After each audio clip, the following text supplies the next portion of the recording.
Mesdames et messieurs, merci de nous accepter chez vous et bienvenue dans Invité de la rédaction. Aujourd'hui, votre invitée s'appelle Diane Azama. Elle est coordonnatrice de l'association pour l'encadrement et la promotion des filles mères et des orphelines défavorisées. Vous savez bien, aujourd'hui, Kinshasa, tout comme la RDC dans son ensemble, connaît des sérieux problèmes, surtout avec les filles mères, les filles orphelines. Qu'en est-il de leur encadrement? Pourtant, nous avons des ONG, des ONGD, nous avons le ministère des Affaires sociales. Qu'est-ce qui est fait? Qu'est-ce qui reste à faire pour encadrer, n'est-ce pas, ces jeunes filles mères et surtout les orphelines? On en parle donc avec votre invité. Bonjour, madame. Bonjour, monsieur le journaliste. Oui, vous êtes la coordonnatrice, je venais de le dire illico, de l'association pour l'encadrement et la promotion des jeunes filles orphelines défavorisées. Qu'est-ce qui vous a inspiré pour créer une si grande association? Or, en vous regardant, vous paraissez trop jeune, ce n'est pas une charge pour vous. Qu'est-ce qui vous a motivé? Merci beaucoup pour la question. Merci aussi aux auditeurs, auditrices qui nous suivent en ce moment.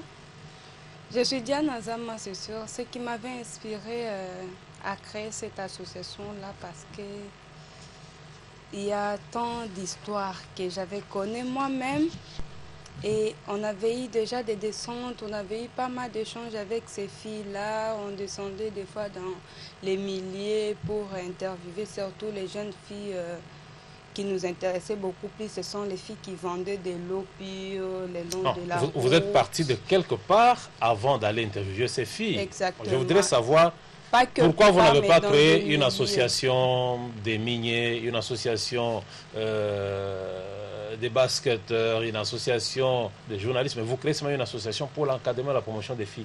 Qu'est-ce qui vous a inspiré? Qu'est-ce qui vous a amené à créer cette association? Normalement, les problèmes que connaissent ces filles-là, mais c'est les journalistes, est d'énormes et multiples. Une fille vivre sans les parents, surtout une adolescente, une jeune fille-là qui est encore plein d'avenir dans lui, c'est vraiment compliqué. Et c'est sur base de ça qu'on était inspiré de créer cette association-là pour accompagner cette jeune fille orpheline qui a encore d'avenir devant elle. Toi-même, tu es orpheline? Bien sûr que oui. C'est pourquoi tu as créé une association pour l'encadrement des orphelines. Oui, ça peut être l'une des raisons, oui, parce que ce n'est pas facile. Et nous trouvons aujourd'hui la plupart de ces filles-là qui traînent dans la rue, qui vendent le long de la route, ce sont toujours les filles orphelines. Parce qu'elles manquent où s'appuyer, elles manquent des orientations, elles manquent les gens pour leur orienter de leur avenir. Vous parlez des jeunes filles, mères et orphelines. Comment associez-vous ces deux personnes, orphelines, mères? Nous associons comme tous sont des orphelines. Mais nous avons des catégories. Dans cette fille orpheline, nous avons une fille orpheline avec bébé et une fille orpheline sans bébé. Et tous sont des orphelines. Parce qu'il y a de ces filles-là qui ont déjà eu leur bébé. On les appelle filles mères et orphelines. C'est pourquoi les noms de notre association. Et si je comprends bien, vous voulez dire que c'est plus les filles orphelines qui deviennent mères? Exactement. Ce sont ces jeunes filles, parce qu'avec les échanges qu'on avait eu, nos enquêtes sur le terrain aussi, nous avons retrouvé que 90% de ces filles-là sont des orphelines qui parviennent, qu'on les appelle aujourd'hui filles avec bébé, n'importe quel mot que les gens appellent aujourd'hui selon les notes techniques, jeunes filles orphelines, jeunes filles mères, tous les mots que vous voulez appeler. Mais qu'est-ce qui fait que ces jeunes filles orphelines arrivent à faire des enfants si facilement, au lieu de se concentrer, parce qu'elles sont orphelines, de chercher une occupation, que de faire des enfants? C'est ce que je venais de vous dire là, que la croissance d'une fille qui n'a pas de parents, ce n'est pas si facile que vous croyez. Une fille, je peux donner un exemple, par exemple, une fille qui n'a pas de parents, elle se trouve dans une famille qu'on l'avait ramassée. Et cette fille joue toujours des rôles de babysitter, qu'on appelle aujourd'hui les gardes-bébés. C'est elle qui s'occupe des ménages, c'est elle qui doit toujours garder les bébés. Il arrive dans des les fois filles adoptives. pas adopté même, hein. On avait eu pitié d'elle, on dit non, je vais te garder, mais ici chez moi c'est juste là, elle par joue exemple le rôle de endormie. bonne, pratiquement. Pas bonne, parce qu'il arrive des fois qu'on paie ces bonnes-là. Oui. Mais elle n'a même pas de salaire à la fin du au moins, mois. Juste la quelque bouffe. part là pour même pas des fois de bouffe. Hein, parce que si le nombre est limité, la bouffe est limitée, elle n'aura même pas de bouffe. Donc c'est une équation que moi j'appelle pour Donc ces elle est dans la filles-là. famille pour nettoyer les habits, faire Donc la elle est vaisselle. là pour les tâches de ménage. Donc, et pourtant ce n'est pas son rôle. Elle doit aller aussi à l'école. Et vous voyez ces filles, pareil, à arriver ou à les interviewer, vous voyez qu'elles ont de l'avenir, mais elles ne savent pas comment surmonter toutes ces difficultés-là. Et par conséquent, elle arrive à son âge de 13 ans, 14 ans, elle tombe enceinte, elle se dit juste, bon, c'est un raccourci, je peux trouver même un chaillère, un coopérant, pardon, qui peut s'occuper de moi, même pas 5 dollars, 1000 francs. Parce que chez nous, je connais aussi des filles là chez nous qui te disent, madame, moi j'avais eu cet homme ou cette grossesse parce qu'on m'avait donné 1000 francs parce que je voulais apprendre ou je voulais faire l'alphabétisation. Et ces 1000 francs là, on ne paye pas, je n'avais personne pour payer ces 1000 francs là où j'apprenais. J'avais trouvé que cet homme m'aimait parce qu'il m'avait quand même initié à apprendre l'alphabétisation. Donc, comment je ne peux pas céder à cet homme-là? Et arrivé, je suis tombée grosse. Donc là, et là, une dette morale. Une dette, qui la prend pour voilà, dette morale, elle cède facilement. Pas. Exactement, parce qu'en voyant que c'est un homme qui l'aide, comment, elle te pose même la question, comment je ne peux pas céder, madame? Il arrive des fois, je n'ai même pas cette chikwang-là pour manger au quotidien. Donc ce n'est pas facile pour ces filles-là. Comment elles peuvent s'épanouir si elles n'ont pas une éducation? En fait, Madame Diane Azama, vous voulez dire que toutes les filles prostituées que nous voyons dans les rues et avenues de Kinshasa, la plupart d'elles sont orphelines? Exactement. Parce que j'avais encore eu, comme vous le savez, je suis coordonnatrice dans cette association, mais avant que je commence cette lourde tâche, je faisais toujours les investigations sur les jeunes filles dans la rue, surtout quand je vais dans une boîte. J'ai aussi des camarades filles qui sont, qui mènent leur vie dans ce sens-là. Et si vous voyez, en te narrant son histoire, c'est vraiment la même chose. Non, j'étais orpheline. Bon, pardon, je suis orpheline, mais j'étais élevée quelque part. Voilà, on m'avait appelée d'ailleurs sorcière. On me disait, qu'est-ce que toi tu vas faire? Donc, Tina Atié, elle est considérée comme quelque chose qui ne donnera rien dans son avenir. Et ces histoires comme ça stomatisent ces filles-là. Elles abandonnent facilement, elles perdent espoir que voilà un jour elle peut réussir, se dit voilà je peux me lancer, c'est une voie facile pour retrouver la vie. Parce que je peux travailler comment, je ne suis pas éduquée, je ne connais rien, je n'ai jamais été au banc de l'école. Et quand tu partais dans des boîtes, c'est dans le cadre de divertissement ou bien les enquêtes? Toujours dans les enquêtes, parce que moi vraiment ça me tiquait beaucoup. Et la façon dont moi-même j'avais grandi, ce n'était pas facile aussi. Je me posais la question parce qu'en entendant les autres dieux, voilà, non, ce sont ces filles-là qui veulent cette vie dont elles sont en train de mener. Non, elles sont à la hauteur de leur vie. Non, moi je dis vraiment devant l'atelier que c'est non. Il y a plusieurs paramètres qui poussent ces filles-là à aller dans des boîtes, qui poussent ces filles-là à faire de n'importe quoi comme nous on connaît parce qu'elles sont des habits et pour essayer d'avoir le minimum différentes discriminations. Mais c'est quand même très dangereux que les filles se rendent dans des boîtes, qu'elles se prostituent parce qu'elles veulent avoir de l'argent. Entre-temps, il y a le sida, il y a d'autres maladies sexuellement transmissibles. Comment vous arrivez à gérer tout ça? Parmi les filles que vous encadrez, est-ce qu'il vous arrive de les amener dans des centres pour le test de sida et d'autres maladies? Voilà, et nous avons fréquemment ces cas-là, messieurs les journalistes. Comme nous nous appuyons sur l'encadrement et la promotion de la fille à s'appuyer sur 3 axes, que je peux rappeler, la prévention, l'accompagnement et aux jours à venir, comment nous pourrions proposer une politique au gouvernement. Je voudrais que vous puissiez bien expliciter, en commençant par la prévention, ça se passe comment, voilà. Pour prévenir à quoi et voilà, c'est par là que je vais revenir. C'est la prévention, nous organisons des séances et des conseils avec ces filles-là. Parce qu'il y a ces filles qui mettent au monde à 13 ans, 14 ans, 15 ans, qui n'ont pas de parents. qui ne savent même pas comment entretenir leur bébé, qui ne savent même pas comment encadrer leur bébé, comment se comporte devant un bébé. Et là, nous organisons des séances pour aider des filles pareilles. Nous organisons des séminaires sur la santé reproductive.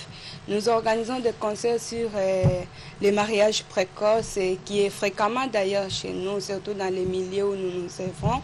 C'est fréquent. Vous voyez une fille de 15 ans qu'on avait déjà donnée à un homme parce que cet homme-là donnait quelque chose à la famille. C'est les viols, ça. C'est vraiment une forme de violence, comme vous en dites. Et là, on essaie aussi d'organiser chaque semaine un échange individuel, toujours pour savoir en profondeur les difficultés que raconte chaque jour cette fille-là. Ça, c'est notre axe prévention. Et accompagnement. Et notre axe accompagnement permet d'aider cette jeune fille-là avec de différentes formations, comme l'esthétique, la couture. Là, on a aussi l'alphabétisation. Comment elle peut se prendre en charge. Comment cette fille-là peut prendre en charge aussi ses bébés parce qu'elle n'a pas de parents, elle n'a pas où s'appuyer. Et l'axe plaidoyer qui nous permettra au jour d'avenir organiser ou influencer une politique au gouvernement, que le gouvernement ait un regard sur la situation de cette jeune fille en RDC. Oui, et Madame Diane Azama, je rappelle que vous êtes la coordonnatrice de l'association pour l'encadrement et la promotion des jeunes filles, mères et des orphelines défavorisées. Dites-nous, comment arrivez-vous à regrouper ces filles dites orphelines défavorisées? Kinshasa est vaste. Est-ce que toutes les filles que vous arrivez à avoir avec vous, elles sont réellement orphelines?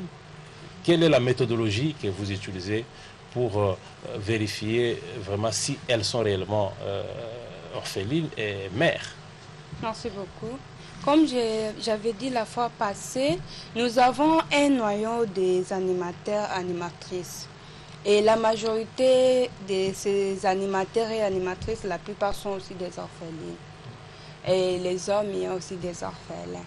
Sont ces filles-là où l'équipe des animateurs, animatrices qui descendent sur le terrain, d'abord nous procédons par la première étape, l'enregistrement de ces filles-là. Dès qu'on enregistre ces filles-là, il y a la deuxième étape, l'échange individuel avec ces filles-là, qui nous permet de savoir la vie, les difficultés, les problèmes que connaît cette fille-là. Parce que si vous n'êtes pas orpheline, là, on ne saura pas vous aider parce que nous, on s'occupe vraiment et réellement de ces filles-là orphelines.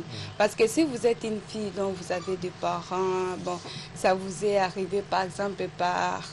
C'était un accident, comme on le dit, ou soit vous ne saviez pas compter votre date, comme on le dit. Nous, on ne sera pas à mesure de vous aider. Donc, nous, on aide que les filles-là orphelines. Et avec nos échanges-là, les interviews qu'on a avec ces filles-là, chaque semaine et avant de notre sensibilisation, ça nous permet de connaître chaque fille, son mode de vie, ses difficultés, ses problèmes au quotidien. Et ça, c'est notre technique sur le terrain. Parce qu'il y a des filles qui peuvent venir et dire non, moi je suis orpheline, je suis fille, mère. Et je sais bien que nous, les filles, on a trop de caprices. Sans toutefois avoir un échange individuel ou une interview avec ces filles, on ne pourra pas savoir qui est orpheline et qui ne l'est pas. Est-ce que pensez-vous réellement que c'est une garantie d'encadrer ces filles et qu'elles ne seront plus descendre sur la rue parce qu'elles étaient habituées à vivre avec des hommes, avoir des enfants, ça et là? Vous utilisez quelle politique pour les avoir avec vous, pour les décourager à ne plus sortir dans la rue? Est-ce qu'il y a le mot de prévention que vous enseignez? Est-ce que... Je vais savoir comment vous les empêchez à ne plus sortir. D'abord, je veux vous dire que c'est une garantie. Parce que pour moi, je considère cette jeune fille-là, c'est comme une jeune plante. Si vous ne savez pas arroser cette germe de plante-là, elle ne pourra pas donner de bons fruits. C'est la même chose avec ces filles-là qui ont 12 ans, 10 ans, les jeunes fillettes encore. Tant qu'elles ne sauront pas encore les encadrer, les donner une bonne éducation, une bonne santé, elles ne pourront pas démettre des futures dames. Parce que c'est les petites fillettes d'aujourd'hui qui ont des rêves, qui seront des grandes dames avec des visions de demain. On organise, comme je vous avais dit, on s'appuie sur 3 axes. Notre axe de prévention s'occupe de tout ça. On organise des échanges, des conseils, comment elle peut se prendre en charge. Si elle était une fille qui était dans la rue, une fille qui menait sa vie dans l'autre sens, comment on peut l'influencer de ne plus suivre cette voie-là, comment on peut l'influencer d'apprendre un métier. Et d'ailleurs, on a aussi l'apprentissage des métiers comme des parfums clés en ligne. Tout ça, c'est pour les permettre d'arriver à fabriquer du savon, les histoires de savon, comment on peut les apprendre à être de futures mamans vraiment. Dans l'autonomisation, vous le sens du terme. Dans l'autonomisation, exactement. Tout ça, ça fait partie de notre axe de prévention. Et par là, quand on échange avec elles, nous, on utilise l'approche participative. Ce sont ces filles-là qui proposent, ce sont ces filles-là qui décident de leurs avenirs, parce que nous, on n'est pas une armée, on doit, pour les imposer, que voilà, vous devez faire que ça, bien qu'on a des moyens limités, non, vous devez, non. Ce sont ces filles-là qui décident de leur apprentissage des métiers, non. Madame, moi, je suis capable de faire l'esthétique ou la couture. Et c'est par là qu'on connaît d'ailleurs de petits problèmes. Parce qu'il y a des très jeunes filles, si je peux dire de 10 ans, 12 ans, qui veulent faire l'esthétique et la couture. Et moi, je trouve que ce n'est pas bien pour elles parce qu'elles sont encore trop jeunes. C'est dans ce sens-là qu'on arrive. Comment on les oriente au fur et à mesure. On est en train de voir comment conduire ces filles-là pour suivre les bandes. D'accord. Vous les encadrez où? Vous les suivez parce qu'elles sont orphelines, elles viennent quand même de quelques familles. Oui. Vous avez un centre de regroupement où vous les suivez Nous avons un programme dans notre bureau et en passe 1, entrée Terre Jaune, derrière le complexe scolaire Maman Omoï. Là, c'est en passe 1, au quartier passe 1, derrière l'arrêt c'est Terre Jaune. Voilà, l'entrée Terre Jaune. Il y a le complexe scolaire Maman Omoï tout juste derrière. C'est là qu'il y a votre C'est là où nous avons notre centre. Donc nous avons notre horaire d'apprentissage des métiers d'alphabétisation et chaque fille retient déjà ces programmes-là et à chaque fois nous avons des séances, elles arrivent, et elles participent bien à notre programme d'alphabétisation, si c'était l'alphabétisation et si c'était la couture ou l'esthétique, elles participent bien.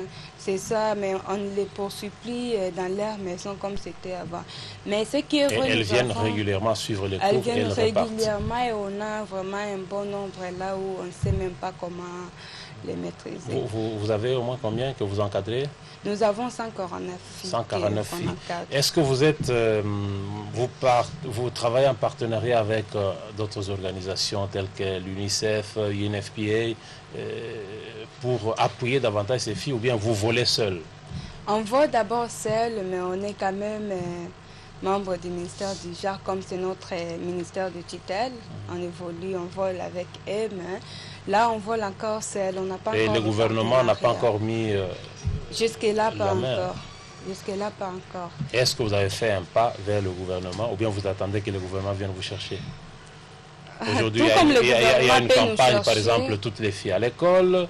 Aujourd'hui, l'UNICEF est en train de former les filles pour l'utilisation des réseaux sociaux. Pourquoi vous ne pouvez pas vous approcher et accompagner ensemble les filles que vous encadrez? 149, c'est pas peu, parce que vous-même, vous dites que vous êtes de celles-là qui ont eu à vivre une vie difficile. Monsieur le journaliste, je peux vous dire quelque chose que les actes ou les actions que nous sommes en train de mener pour le moment, ce n'est pas quelque chose que moi, Diana Zama, je cherche un emploi, non. Si seulement si nous avons les mêmes objectifs, nous partageons les mêmes idées, mêmes visions, ça ne demande pas que j'écrive une demande là ou que j'écrive quelque chose. Si seulement si notre objectif est d'encadrer ces filles et de promouvoir les droits de ces filles-là. Donc tout comme le gouvernement peut venir aussi à nous.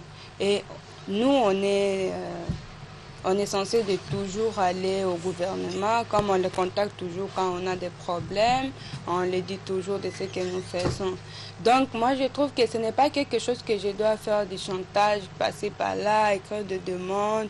Je peux aller expliquer comme j'explique aujourd'hui pour ceux-là qui nous écoutent. Vous avez quels moyens pour prendre en charge ces filles? Ah, on se prend en charge là avec la cotisation 149. de 149 exactement.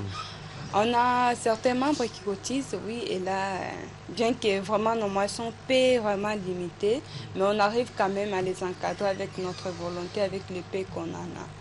Oui, je parie que parmi les 149 filles que vous encadrez, il y en a celles qui doivent peut-être avoir votre âge. Est-ce qu'elles vous écoutent? Ou bien à un moment donné, il y a un échange indésirable? Non, elles m'écoutent d'ailleurs beaucoup. D'ailleurs beaucoup parce que il y a celles-là qui me disent toujours des fois, non, ce n'est pas facile d'avoir une madame qui a notre âge, qui vient toujours nous aider. Parce que quand je suis là, je m'adapte à elle, on échange comme moi, je les trouve mes amis, ma famille. On échange, il y a des fois qu'on me dit de n'importe quoi, mais je supporte parce que c'est ça le rôle d'un leader, quoi. Et il y a... On échange vraiment, mais je ne suis pas là comme une autorité. Mais on échange, on parle, tout comme eux aussi me conseillent, tout comme moi aussi je les conseille, surtout sur leur vie, surtout sur leur avenir. Mais nous avons vraiment une compréhension, mais ce n'est pas une tâche facile. Oui, je crois que tout ne roule pas comme sur les roulettes. Vous avez sûrement des difficultés. Est-ce que nous pouvons en connaître quelques-unes? Nous avons tant de difficultés et si je me mettrais à énumérer tout ça, vraiment, finalement, les autres auditeurs, voilà, diront elle est venue juste chercher les moyens. Est-ce que c'est mauvais si vous cherchez des moyens? Parce que vous encadrez 149 filles. Si vous cherchez des moyens, il y a des partenaires qui peuvent vous assister. Je ne pense pas que ça soit gênant. Pourquoi vous-même vous gênez? Ce n'est pas gênant. Oui, je me gêne parce que ce n'est pas... L'objectif pour moi n'est pas être coordonnatrice de cette association-là. Mais l'objectif est que vraiment nous y arriverons vraiment de prendre en charge cette fille-là, que cette fille se prenne en charge, que nous assumons vraiment ce qu'on appelle... Donc vous voulez bien que la jeune fille se prenne en charge et que vous avez initié l'association, vous voulez que la fille arrive à se prendre en charge, vous avez besoin quand même de sponsors. Exactement. Nous avons autant de difficultés, monsieur le journaliste. Comme je venais de dire, nos moyens sont limités.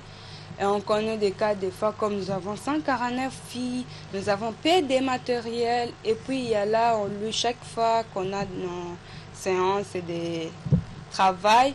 On est censé de louer les locales, on est censé de payer notre bureau. Toujours tout ça, c'est toujours dans vos cotisations. Toujours dans nos cotisations. Donc, ça ne paraît pas une petite tâche facile que vous croyez. Nous avons ces filles-là qui n'ont rien, franchement. Donc, on est obligé de les acheter même les billes, cahiers, quand on a l'alphabétisation. Et il y a de ces filles-là vraiment qu'on ne peut pas demander, voilà, il faut venir avec des cahiers. Il y a de ces filles qui ne savent même pas tenir leur stylo, monsieur le journaliste. On est obligé de les acheter les ardoises comme les enfants des maternelles. Et tout ça, il nous faut des moyens, il nous faut vraiment des moyens suffisants. Il y a ces filles-là qui nous fuient, elles arrivent à la maison, bon, elles restent à la maison parce que non, parce qu'il manque d'autres matériels comme à la couture, à l'esthétique. Oh, s'il manque 2 semaines, 1 semaine, on met la pression, il y a des filles qui n'arrivent plus. Et là, ça crée un manque à gagner pour nous, l'association. Oui, on est obligé de Diana Azama, regardez les milliers de téléspectateurs qui vous suivent à travers votre caméra. Dites-leur un message. Voilà, merci beaucoup. Moi, je voulais peut-être rappeler quelque chose que nous connaissons tous. D'ici là, le mois prochain, nous allons célébrer une journée internationale de la fille. Vous le savez aussi, messieurs les journalistes. C'est chaque 11 octobre. C'est une journée qui promet les droits fondamentaux des filles. Elle met en évidence les inégalités du genre qui subsistent entre les filles et les garçons. Elle combat toute forme de discrimination que souffrent les filles dans le monde entier. Donc, aussi longtemps que nous laissons ces filles de 15 ans, 14 ans dans des mariages forcés, mariages précoces, grossesses précoces, moi je trouve que ce sont vraiment de graves discriminations, c'est vraiment l'une des formes de violence, c'est un habit contre cette fille-là. Et la violence contre ces filles-là limite leurs responsabilités et leurs choix.